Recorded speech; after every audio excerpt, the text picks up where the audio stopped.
toujours et la bataille des maires de certaines villes touristiques contre la présence massive de locations Airbnb.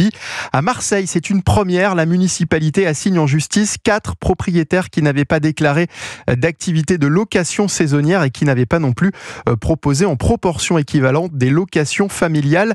La mairie espère ainsi réguler un marché de plus en plus en tension. Reportage Europe 1 de Stéphane Burgat. 4 gros investisseurs sont poursuivis, propriétaires de 33 logements touristiques non déclarés comme tels, certains situés dans un immeuble frappé de péril.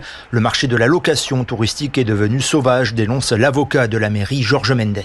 À Marseille, on estime qu'il y a 6000 logements qui sont aujourd'hui loués sur des plateformes en meublé touristique de manière illégale. Sur 12 000 meublés touristiques environ, c'est énorme. Évidemment, on commence par s'attaquer aux multipropriétaires, ceux qui ont transformé les immeubles entiers en logements, loués en petite surface parce qu'ils ont été divisés. Les amendes encourues sont conséquentes, rappelle l'adjoint au maire Patrick Amico. Vous avez des amendes qui peuvent aller jusqu'à 100 000 € par logement. Vous avez des amendes qui peuvent aller, si les propriétaires ne suivent pas l'injonction de relouer en résidence familiale ou de sortir de la résidence pour le tourisme, ils risquent effectivement jusqu'à 1 000 € par mètre carré et par jour d'astreinte s'ils ne le font pas. L'élu qui rappelle que la mairie ne part pas en croisade contre les locations touristiques mais cherche simplement à réguler le marché. Je n'incrimine pas les locations de tourisme, parce qu'on peut toujours louer sa résidence principale 90 jours par an, donc il n'y a pas de problème de ce point de vue-là. L'idée numéro 1, c'est de récupérer du logement familial dans une ville qui en a atrocement besoin compte tenu de la crise immobilière qu'elle vit, comme d'autres villes en France, mais peut-être encore plus ici qu'ailleurs. Les 4 investisseurs ciblés passeront devant la justice le 13 octobre prochain. D'autres suivront, promet la mairie.